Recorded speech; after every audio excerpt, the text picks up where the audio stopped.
What is happening, man? I am super excited. We have the queen in the house and, really embodying what the whole One Big Fire, conversation is really all about, right? We burn brighter when we bring them all together. And we got a massive, massive flame coming in with us today. V, great seeing you as always. Welcome. Always good to see my brothers, my friends, my Honey Badger family. Thank you for having me. Absolutely. Can you guys hear me okay? We can hear you loud and clear, Queen. We appreciate you coming on and blessing us with all your knowledge. I mean, I don't really know anybody who's got their ear to the ground more than you on the next bat. When I need to really get filled in, other than what's on Inman, you're like the human version of Inman, but better because you're actually selling thousands of homes out there. You're an operator doing it. You see what's happening on those out there. I have been out of that sales role for a while now, and John as well. So we love having you on. Not just because of that, but you are the queen, and we love you so much. Aww. So thank you for coming aboard. Thank you. We got a lot to cover. I want to hear Veronica attended the She Summit with Tina Call, Kendall, and probably I would say hundreds and hundreds of lady power women in our industry, which I just love watching y'all get together, collaborate from all different brands. I want to hear about that. There's a couple headlines too we want to look at. Home ownership hit a new high. It's only grew by 1%, but renting is growing by 3x faster, which is interesting and fascinating. We're going to talk about that.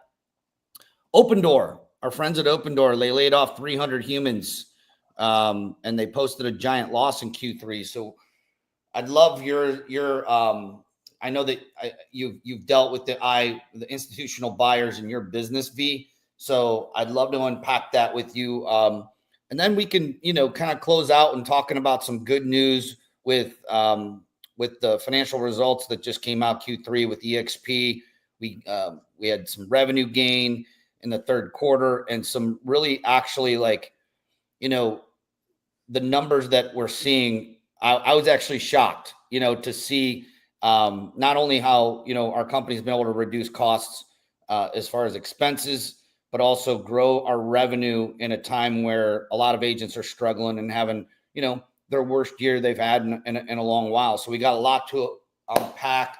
Johnny, JK, for you. Let's dig into it, my man. Let's go. V, talk to us a little bit. I love getting your perspective just because like Al had mentioned, I mean, you operate at a high level, but you lead at a high level. And I think that's, where I always kind of want to start. And I started listening to Rodriguez's book, the Influence book. And he said something that really resonated with me big time, just because I've played golf, for over 40 years of my life. And he talks about, leadership is like a bag of clubs. Right? Like you can't just pull out the driver and drive and bang it all the time. You got to have some of those soft skills and clubs, and you got to have the finesse shots, and you got to be able to use the whole bag. And, I love getting your take and your perspective from a leadership, viewpoint as we navigate towards the end of the year and into 25. Absolutely. Well, first of all, again, thank you for having me. It's always an honor. And I would say that this is probably one of the toughest years all of us have gone through. The stats are out. 3.8 million homes will sell this year, when we were used to really about 5 million plus, at the peak. And cash was great. Business was coming in. This year really challenged a lot of us, including myself. And even in our worst year, we'll still sell 500 homes. This is not our best year, but we're getting through the final stretch of the year. We learned a lot. And me as an operator still in the trenches, I work closely with my leadership team. Actually, after this call, that's what I will be doing, locking myself in for 4 hours with my leadership team. What are the decisions we're making to close out the year? What are we doing to make sure we set ourselves up for success in 2025. What is our avatar of the agent we want to be in business with now that we're in a completely different season of the industry? I think we were all faced with hard challenges. Am I in the trenches the way I used to be, where I'm, the head recruiter or the person, fielding every call? No, but what I do is I focus a lot on my leadership team, and I'm here. We're testing out new products for efficiency. What are going to get our agents excited about dialing? How do we get them in the right mindset? Because this has been a challenging market. It's been a challenging market. And I think mindset is going to be key for anybody. I was just recently on a panel and at She Summit actually, which we'll talk about. One of the questions that they asked me, what's the number one mistake you made as a team leader? And I've made so many mistakes as a team leader, but one of the things that I did that I recognized was that I outsourced the heart too soon of this team. And when cash was good, right? Cash hides a lot of mistakes. So we really didn't have to worry too much because it was very transactional. We were all in that transactional game. We'll talk a little bit about the iBuyers and the big conglomerate accounts that we had. But when the tide came in, right, and you had to go back to what really mattered, and you have an army of people that are believing in your vision and your culture, you better make sure you have the heart, because they want to know who they're going to battle for. They want to know who their leader is. And if it comes down to just leads and splits, you're going to have a hard time being competitive in this space. So for me, I'm seeing a lot. It's keeping our agents positive, keeping our agents in the game, and the mindset that, listen, they create their own market. There's winners in good markets. There's winners in bad markets. So which one are you going to do? Which one are you going to be? And usually it comes down to the decision that they're going to make.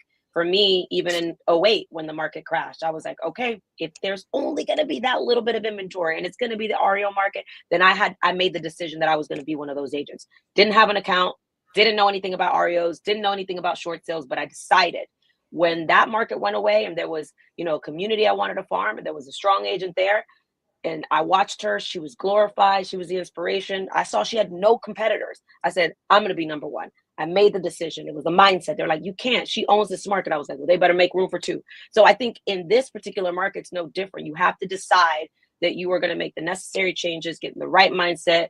Proximity is power. Make sure that who you're rolling with has gotten through some type of, adversity or set up for success. And that's why I'm proud to be in your guys' corner, because I know you guys have been through many, many challenging markets and came out on top. So I'm excited for the future. I love it. That made me think of, Jesse Itzler spoke at EXPCon a couple weeks ago, and it was the number one speaker I wanted to see, because frankly, I hadn't seen him speak ever in person other than, the YouTube stuff that I see there. And one of the most powerful things he ended his talk with, Veronica, I don't know if you were there for that keynote, was when he hired, or I think he hired like a Navy SEAL or something. It wasn't Goggins. It was was it Chad? Was it Chad? Real long beard and everything. And the mantra was, I don't quit. I'm not tired. That was what. I'm not tired. I don't get tired. I don't get tired. I don't get tired. I don't get tired. And it was interesting because, not to really bring up the election. There's been a lot of that's brought up, but I literally was just listening to a podcast yesterday where they had said Trump had stayed up for 72 straight hours and didn't go to sleep, like leading up to election day. And he's 78 years old or whatever he is. And I couldn't do that. But like, it's a mindset, right? Like, it's when things are tough. And I remember 2008. I have scars. 2009. I remember getting delivered a foreclosure packet. I was served for one of my rental properties that was just bombing, and I didn't have the money to pay that mortgage. So I ended up choosing to pay the mortgage that was over my wife and kids' head. So I don't get tired. I don't quit. Like, having that, you have to have that. That's the talk, because we all talk to ourselves. In fact, this book, I'm going to reread it. What to say when you talk to yourself. Great book, by the way.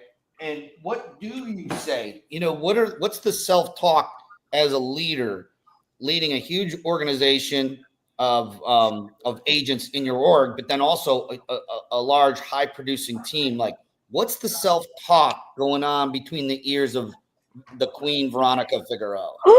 Well, I'll tell you, this year, like I said, was a tough year for me. Not because of real estate sales, because man, that'll just, I could figure that out. That part wasn't the problem, but let's talk about life. Life happens. Albie, you've become such a great friend. John, you're such an amazing mentor. Like my mom got sick this year, got diagnosed with cancer. I had some other personal things, and when your personal life feels like it's not going well, all of a sudden you could just start doubting yourself. But, I had an army of leaders around me that kind of protected me, and they made sure they kept the lights on and kept us going. And, there was a moment that I started having some self-doubt of like, am I a good leader? Like, am I failing them? How am I showing up? And, my emotional state of mind was oftentimes challenged. And I think I gave myself permission to be human and to be vulnerable, because for a long time I kind of was appearing to be on top. And I just recently went to this women's conference, and I'll be extremely honest and vulnerable. Like, I didn't want to go. I didn't feel comfortable going. The drunk monkey in my head was telling me, find an excuse to say no. You have every reason. You could say your mom wasn't feeling good, you're tired, just came back from EXPCon, you got sick, and all of this is true. And I was like, but something told me I need to get in that room. But I know why I was resisting being in that room, because that room was full of high achievers, high performers that are playing at a level that I was doubting a little bit of myself. And I was like, man, come on, I don't feel like I'm in my mojo, And sometimes you need to borrow someone else's mojo. Sometimes you need to borrow someone else's energy. And I was like, you know what? My girls, my friends over here, they're winning. You know what? And it's like passing the baton on. And I just need them to race a little bit faster, go a little bit faster, and remind me that we're all running this race together. And some of us go at different speeds, right? Some of us has been a little faster. Tina said to me the other day, hey, V, come on. She was like, I'm so proud of my sister. She's like ranking number 3 in the nation. She's like, where you at, V? She was like, come back. I was like, and I had the humility to say, Tina, baby, I did a repeat 2 years in a row. Can the girl admit that I'm a little tired right now. I was like, I'm gonna need you. I said, I'm gonna need you to keep the boys in check, because this year was hard for me. I just want to breathe. I just want to take a break. And it doesn't mean that I was broken. I just needed to take a break. But leading up to this conference, this was my last trip of the year. And like I said, I didn't want to go. I just came back from EXPCon, and I was like, God, like, why do I need to be in this room? And there was this voice in my head. I have really good discernment, intuition. God said, you need to be in that room. I was like, I don't want to fly halfway across the country. God, I'm tired, And he was like, you need to be in that room. And when I got in that room, I'll never forget the emotions that ran through my body. We did the women's panel, which was a badass panel with Kendall, Tina, Spring, Kellyanne, and just some studs. Zandra, like these women, billions of dollars, billions of dollars, and impressive transactions.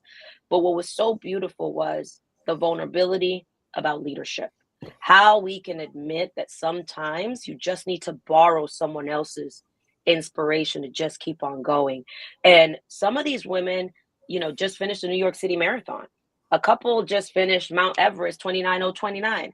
A couple, are having the best year in real estate. And to know that you could surround yourself around people, and know that leadership is not a straight line. Leadership is going to come with some challenges, but who you surround yourself matters, the things you say to yourself. And one of the speakers, after all the real estate talk, we really went into the deep work of leadership, life, mindset, wealth, relationships, health. And one of the speakers that he's amazing. His name is William Lamb. If you guys aren't following him, he's amazing. I think you're going to hear a lot more from him. He said, when was the decision that you decided to plateau? When was the moment that you decided to plateau?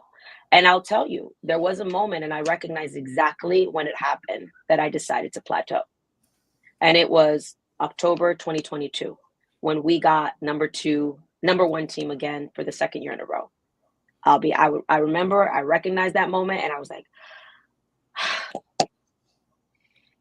and the reason I say that is because I also recognize how unsustainable at the time it was for me to continue to do that. If I didn't have my health in order, if I didn't have my relationships in order, if I didn't have my mindset in order, and it was just like I was on autopilot. And because I was on autopilot, I got so good at the grind that I recognized that I had forgot about me. And once we kind of got that, repeat underneath our belt, something I'll forever be proud of. But then I said, all right, God, like there's so much more. Like, I know you got more in store for me. I know you got more in store for me. So getting in that room, telling myself a completely different story, that I didn't fail, that I'm not a failure, that I'm still a leader, and that it's okay for me to say that I chose to plateau for a little moment, but it's time for me to get my mojo back.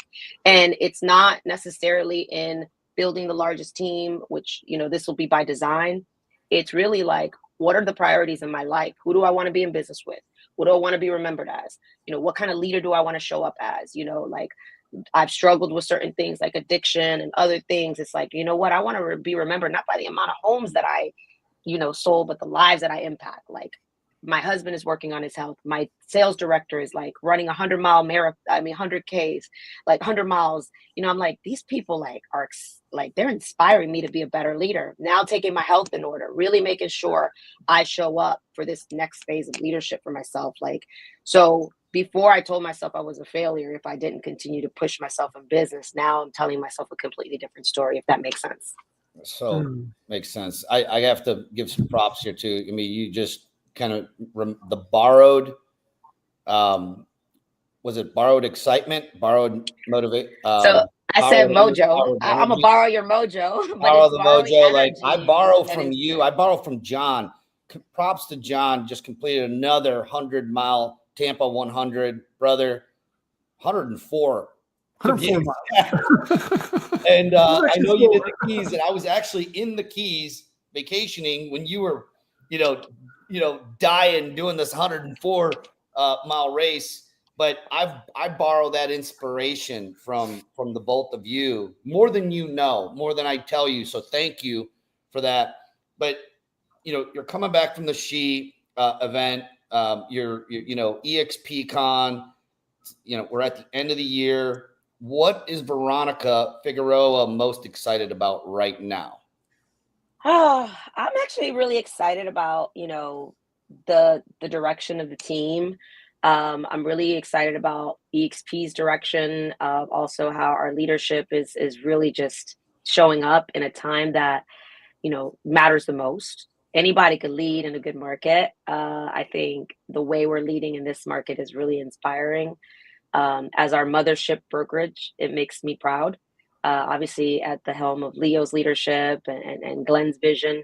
But my team, which is what I obviously has been always my bread and butter, I'm really excited about the direction that we're going to be a more profitable team, to be a team that is going to be a little bit more in control of our business. Obviously, I have been known to be in business with big conglomerates like Zillow and, iBuyers. But I think what we recognize is the minute it no longer brings us joy, we have permission to reset. So our team has been rallying together to say, hey, like, could we be a hybrid of what we used to be? A farm team, a homegrown team, that our brand was in our control, and we had to just have some real honest conversations of like, where do we lose our mojo at? Oh, it's good to identify. Now, how do we go about it to get it back? So we are implementing new standards of like an agent has to do X amount of videos to be on our team a week. We have to visit X amount of businesses a week. We have to visit X amount of communities a week. We are just doing simple things that move the needle. Because if the goal is to make sure that these big conglomerates that are charging now up to 40% of your business, and rumor is that obviously they're going to tap into possibly 50%, like, you need to make that less than, I would say, 18 to 15% of your business, right? And some of us, I see some of these teams out there bragging, flex, flex, flex, flex, flex. And shout out to Zillow. You've been a great partner for many years, but I still have the responsibility to make decisions in my business that are going to, make sure that we have a business in the next 5 years.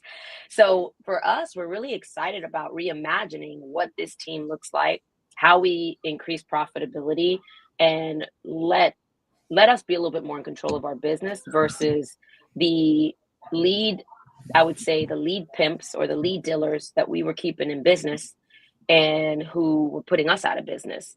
And that's something I'm really excited, because I'm the type of person, if you put a challenge in front of me, I'm like, ooh, okay, like tell me I can't, watch how I will.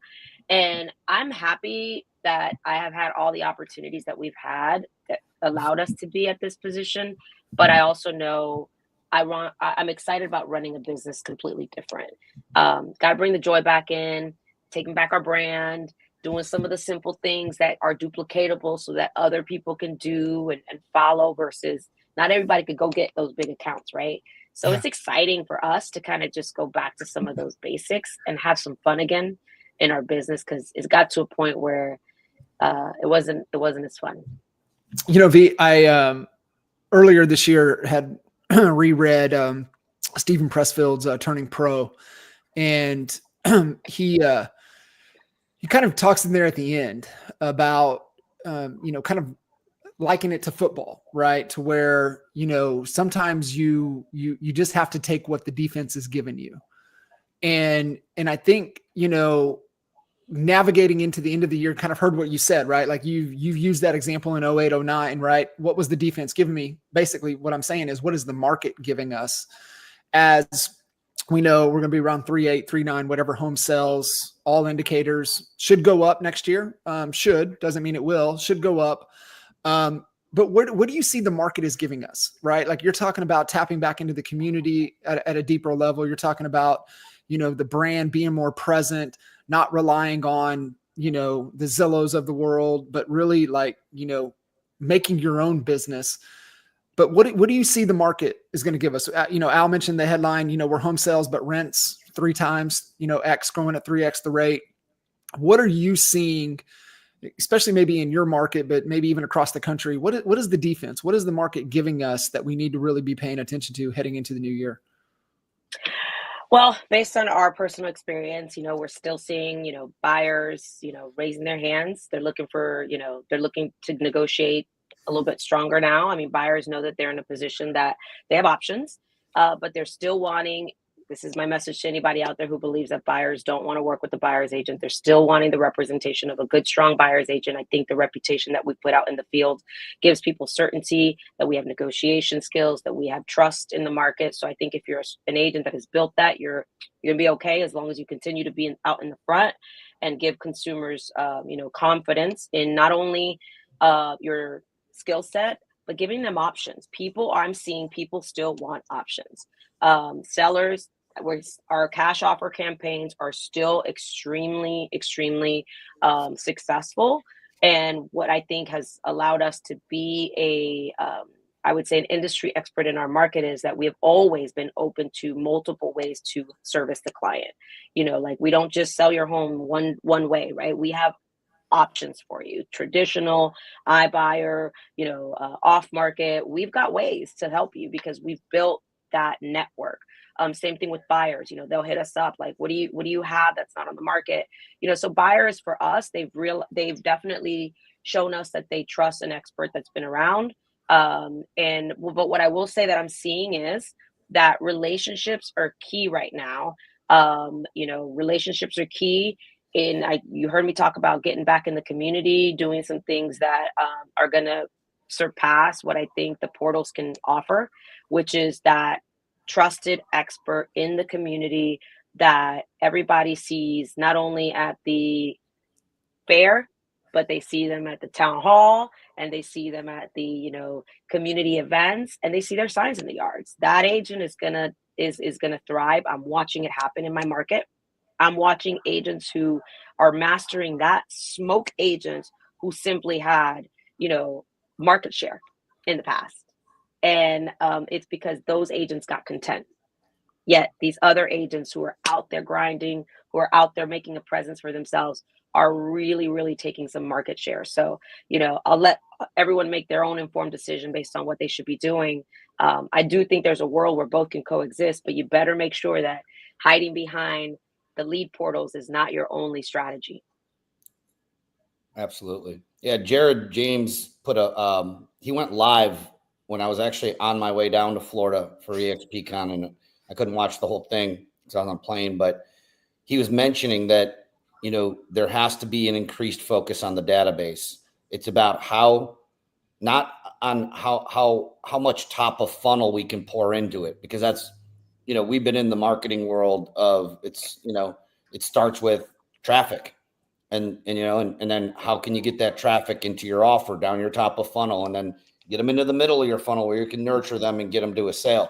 But a lot of that gold is right in your database, more so now than ever before, is what I think I'm hearing you say. It's relationship driven. You have to start an intimate relationship with these folks that are in your database, that they're not raising their hand. They're in your database, but we have to use new techniques to try to get them to raise their hand. We used to oftentimes, John, call it shake the trees, in database.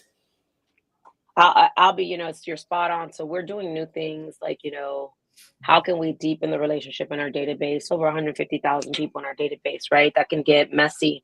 I'll tell you one of the tools, just for anybody who's listening. I'm not pitching a product. I don't get paid by the product, but I would say I was a late adopter to Fellow. Fellow is just crushing it in our database. Like the amount of seller hand raise, and then you could go in. You want a real kick in the teeth.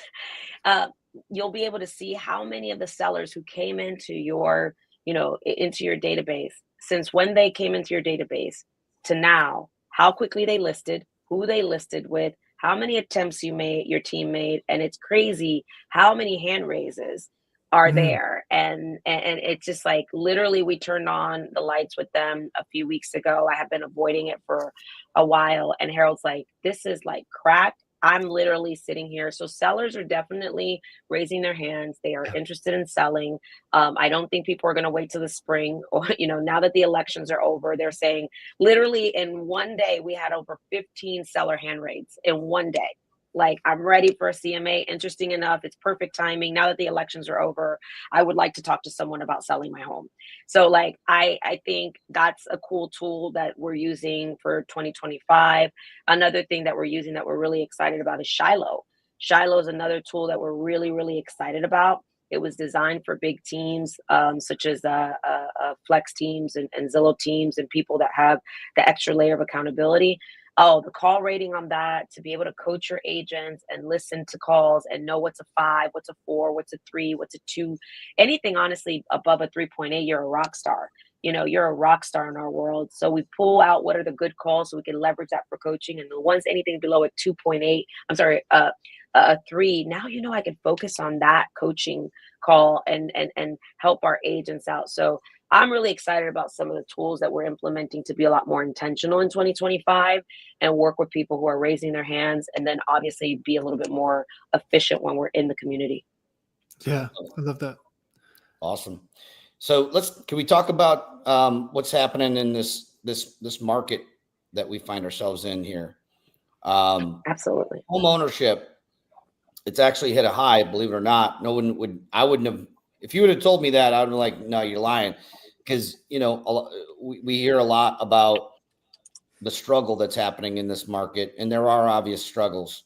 But it climbed by 1%, but the renters climbed by 3x year over year after Q3. And we're seeing that trend. And the reasons that I'm seeing and reading, obviously, is that it's just the affordability of housing. Proof is in our company's Q3 numbers, is that we decreased 1% in number of transactions, but we increased more than 3% in volume. And it might have been actually 5%. I don't remember the exact stat, but it's somewhere between 3 and 5% in sales volume.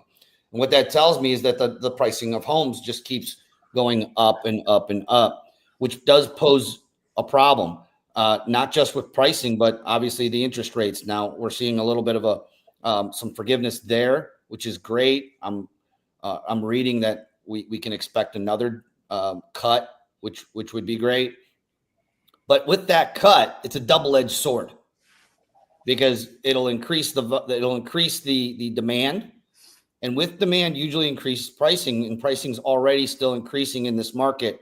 How are you guys as a team, boots on the ground? I know you have all these amazing tools, and Ryan Young's a close friend of mine. Actually, he lives right here in Cleveland, and I've known Ryan for many, many years. Just a great innovator. We actually had him on this podcast a few months ago, and so fellow's killing it.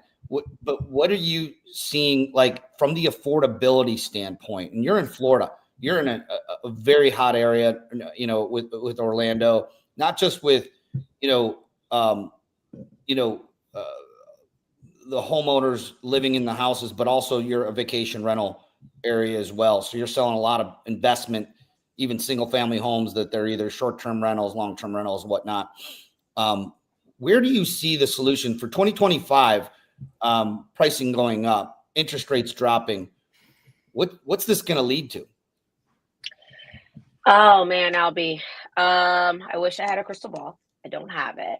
I really, really, really hope, and I'm pretty bullish on the fact that and this is my optimism kicking in. I think Orlando is still an affordable market across most markets. And people are still wanting to live here because, of course, we are a, very sunny state. But of course, with the recent hurricanes, I think a lot of people are going to question, is Florida where they want to live? We got really rocked this year, but my optimism is leaning more towards, I think, even with the rates dropping, I don't think prices are going to skyrocket again like we saw them, because we have a pretty high amount of inventory right now that, I think the more buyers that we obviously see enter the market, that'll obviously affect it. But I still think that we're in a good place right now, that prices aren't going to spike too much. We're seeing builders offer ridiculous incentives right now, so that's a good sign for us. On this side, they're offering, aggressive commissions. They're offering, even with the BBA, even though we can't increase it, once they give a bonus. But, again, they're really wanting to educate us ahead of time that they are, builders that are pro agent. And when the market's tough, when the market's good, builders bow out. They're like, oh, they don't like us real estate agents, but now they're leaning in. I literally have a builder coming to my office every single day, begging us, right? Incentives are crazy. Interest rates they've got all these buy downs. And then with the recent, obviously, unfortunate hurricanes in Florida, and insurance is a big thing for us in Florida. Some of these homes, insurance is an issue. So I think we're in a good place in Florida. However, I do think we're also seeing, and of course, Grant talked about this, Grant Cardone, like, rents are pretty high here in comparison to what you can get in a mortgage. So I think, buyers, if they are choosing to wait right now and choosing to rent, even though they can qualify, I think it's a number of things that they're looking at. Is Florida where I want to be home? Insurance premiums are super high. But as far as buyer confidence, I think we're starting to see a lot more buyer confidence because they have the negotiation wiggle room, right? They're not having to be desperate and offer $30,000, $40,000, $50,000 over. Now, they got to get over that mental challenge of the rate. But I think the rate, the rate is the rate, but all the other factors of, are they in a multiple offer situation? Are they being rushed to buy a home because there's 50 people in line to see that home? They're not having to deal with the emotional state that they went through 2 or 3 years ago, actually 3 or 4 years ago. But I do believe that, Orlando is still an affordable market. Obviously, it has its pockets where I live in one of the highest zip codes in Orlando. And people buy here because of the convenience, because they want to be a part of the best zip code, the schools, it's close to the airport. But for the most part, you could still buy really great property in Central Florida. So I'm pretty confident that we're not going to experience, even with rate drops, this ridiculous boom as far as price hikes over the next 12 months, because we still have an amount of inventory we have to absorb. We're at a 6.4 month inventory right now. We got work to do. You said 6.4 months of inventory you have right now? Yes. That puts it in, that tips the scale into a buyer's market. Yeah. Yeah. Wow. Yeah. Wow. Yeah. And I don't know if it was Grant that said it. We went to the ConnectCon, ended our long trip in Dallas, and saw Uncle G up on stage. It was so cool watching him go with our friend Jana. But I don't know if it was him, but someone had mentioned it was the coastal properties that are getting clobbered with the high insurance for obvious reasons, you know, with the storms and everything that we've been having, the surges and people losing everything. And these insurance rates, especially in Florida, and people are still flocking there. I'm about to flock there myself. I know Johnny is too. We're both, you know, looking to be there because it's just the best state I can think of. I love it. But these insurance rates, I think you're onto something. I think that actually could, not in a good way, but as far as affordability, start knocking people out of the market in buying like a coastal property, because insurance rates. And they may choose to rent. Ridiculous. They may choose to rent over owning. They may Right. choose to rent over owning and say, I'll pay the premium rental, but I get the lifestyle, but I don't have the responsibility. Should a storm come, it be my responsibility, my burden. So I mean, I can see that happening. I mean, I'm getting ready to buy another property on a beach in an island. And I'm like, oh gosh, okay, well, that it's insurable. Do I sell this in Florida and just rent a corporate apartment in Florida because, you know, I can come in, do whatever I got to do. But anyways, I mean, there's a lot of different viewpoints on renting is not a bad thing, you know, for some people. Like Grant says it, right? Own where you rent where you own, you know, like, so it's interesting, you know, what approach we decide to take. Love that. You know, we only have a few more minutes with you. So, you know, do we want to talk about Open Door or EXP? I'm voting. Let's talk about EXP. You know, a lot of times when we start approaching Thanksgiving, we always hear this. Oh, I can't wait for this year to be over. Oh my God, I can't wait for it to be over. We hear this, right? It's all up in here. I am so excited about the next year, but I'm excited about this year. I mean, we got clobbered, right? Absolutely clobbered from the shift that everyone had to make in the spring in how we were, you know, approaching the relationship with buyers and our compensation, to, you know, the amount of agents leaving the industry, which most of them weren't selling a whole lot. So that's not entirely a bad thing. But as a result of a lot of that, we're seeing the teams are really coming together, and they're out producing, you know, a lot of the solo agents. Well, we're seeing a higher average number of transactions happening per team member, even for a big team, when you average it all out, versus what we're seeing with a lot of the solo agents. And I mean, I love teams. I'm a huge fan, but you know what? I love watching a solo agent do their thing in that, because that's their lane. There is no right or wrong. It's whatever's up your alley. But we are seeing, like, 2024, I feel has been, you know, a great lesson. It's like one of those lessons you don't ever want to have to go through it again. But I feel momentum. I feel like we are actually heading out of this year that has handed us so much, you know, so many lessons, and into the 20. I can't even believe we're saying 2025. What? I know. I mean, really? 2025, you know, it's incredible to think about. Like EXP, we have a new leader. That's the other big exciting thing. I mean, we got Leo the Lion coming in here roaring. Not only has he been able to, like, interject a new energy into our agents, into the culture of everything, but, you know, from a P&L standpoint, no one sees this, right? But look on the P&L. We've reduced our expenses dramatically. And that is, you got to point your finger at one person. That's Leo Perea. And talk about I don't get tired. I don't know if Jesse Itzler learned that from him or if he learned it from Jesse Itzler, but that man does not get tired. I mean, it's unbelievable. So it's refreshing to see, a young, energetic, vibrant, but also just very pragmatic in the way he thinks through a problem. His emotional intelligence. I mean, for real, and I mean, it's just really refreshing going into this new year, 2025. I'm excited. The future's looking bright, not just for our industry, but for EXP as a whole. We're we posted a loss for this quarter, but that's attributed to the giant check that we had to write for the settlement.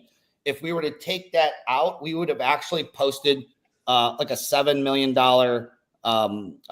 gain for that quarter. But because of it, we had a small loss. But that shows up on the balance sheet and it's right off the next quarter. It's gone. It's done. It's paid.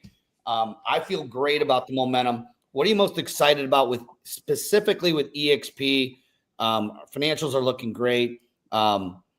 Glenn's vision was, I think it was 300,000 agents by 2026. So that's a tall order. I don't know that we're going to hit that, but I would love to see our momentum start to go back up again. We had Kinzel Realty. They brought the entire brokerage over. They were a cloud-based. They launched shortly after I think we joined EXP. I think they were one of the first. I don't want to say this in a derogatory way, but copycat models that went and tried to duplicate this. And they're amazing entrepreneurs. It just shows you how hard it is to launch something like this and get it going. What do you see for 2025? Do you see I think we're up to like 23 copycat types of companies that are mimicking the cloud-based model. It almost feels like this model now is the standard. We're not seeing your traditional brokerages launching like we have in the past where they're taking off, and haven't seen a Redfin or Compass even. Yeah. Compass. So what are you looking forward to for 2025 relating to our amazing company EXP Realty? I'm just so proud, honestly. Like, it's so easy to get distracted. I think the pros understand, what it takes to run a business. We're not easily distracted. We understand the cost of moving our business. We understand the cost of doing business. I think Chantel's a phenomenal leader. What she built out at Canzel, kudos to her. Like, she did really get some traction. But I love a humble leader to say, hey, sometimes you just got to be able to say, recognize where can we be stronger.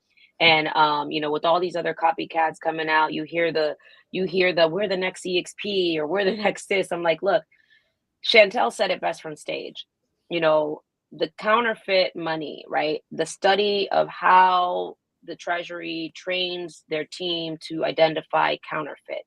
They don't study the counterfeit. They study the actual $100 bill. They study every detail of it. They look at it, they know it, they touch it, they feel it, they have discernment. And, there's going to be a lot of copycats. But I think for those of us who are serious about our future, we know what the characteristics of a winning company and formula and leadership feels like. Is like most of us were either broker owners, team leaders. We understand what it is to run a P&L. We understand what it is to have liability. We understand what it is to have all the pressure from the knowledge that you have to have to maintain a large roster. And it's a lot of responsibility. And man, when I came to EXP, I came for a number of reasons. One is I didn't want to be a broker anymore. Number two, I didn't want to have the liability. Number three, I wanted to lean on a platform that could allow me to do what I do best and let me run and give me more opportunities to unlock potential, unlock wealth, and to create a world where my agents' worlds can continue to grow. And to this day, regardless of what's out there, I have not found or seen anything that can do what EXP has offered me.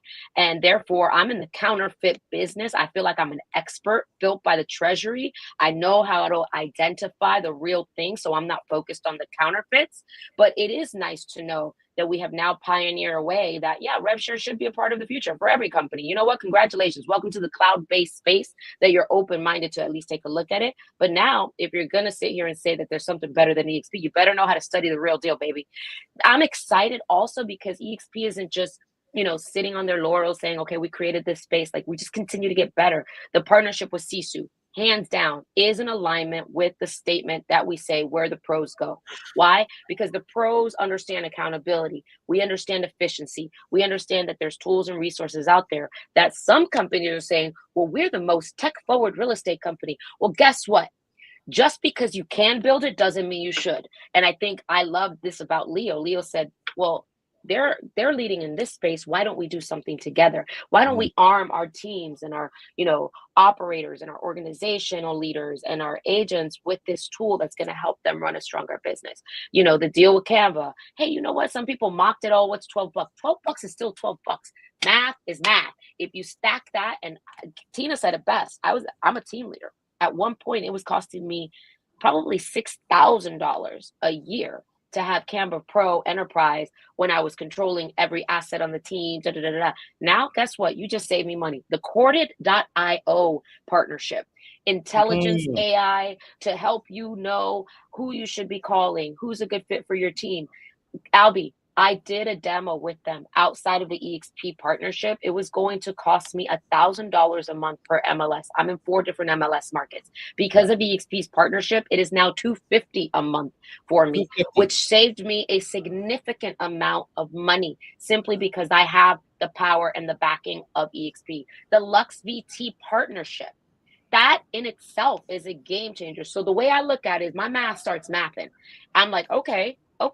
I just reconfirmed why I partnered with this company. The power of our leadership, the power of them knowing what it is that we need to run a business.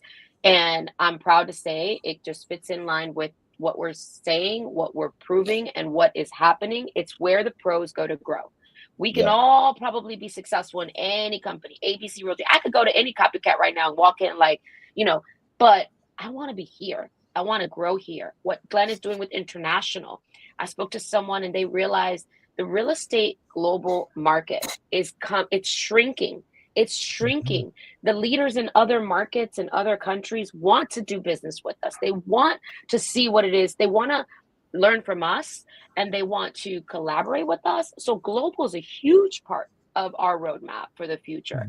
And anybody that says it's not important, I don't want to go with the company that's just now starting in that space. I want to be in the company that's already created a pathway for us to grow. So for me, I'm super excited. This was the best EXPCon. The momentum was great.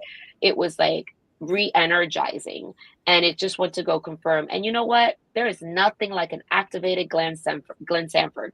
Glenn might be quiet. He might be someone that people think, oh, he's soft-spoken, kind. Glenn is kind, but he is the type of warrior that I want to be in business with, because when you activate that man, his just brilliance just becomes just unmatched. And now with Leo at the helm of leading EXP Realty side, with his youth, with his, you know, he just carries this, like, I don't know, this, I would say lion aura. Leo the lion, right? Baby.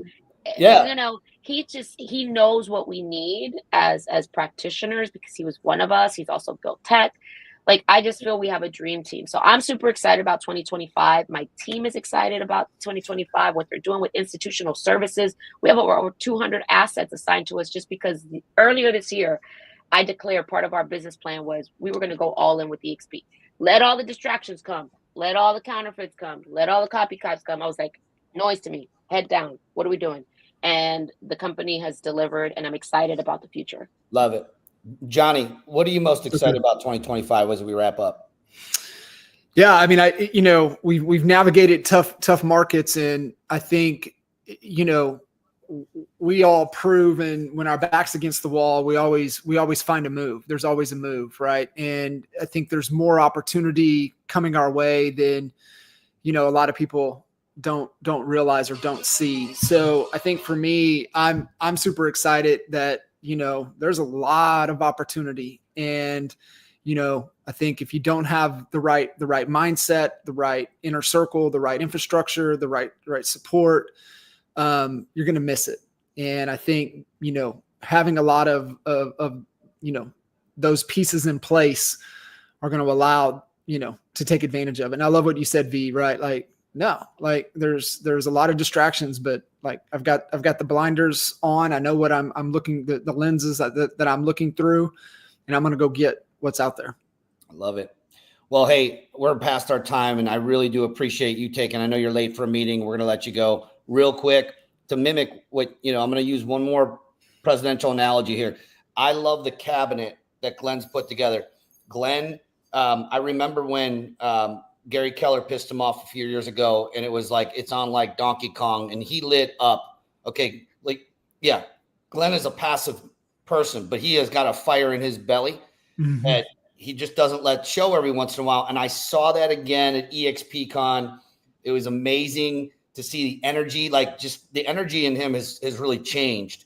And I'm not saying that it was in a bad way, but everybody goes through lulls, right? But like he is in his zone. I feel like he's happier than I've ever seen him. Leo, the cabinet that we have put together. Look at Chantel Fitch. You know, when you add big, like super smart, off the chart, smart entrepreneurial leaders to the one big fire, this is what it's about. This podcast, it is about not just burning your own fire over there in your campfire, but putting it all together and burning bright, burning hot. I'm excited about the fire that we are going to be riding into 2025. And I love you. And I appreciate you coming on and gracing us, Queen. Presence. We love you so much. And John, thank you. Oh, you guys are just let's exciting. Run. Let's do this. All right, everybody. One big fire. See you at the top.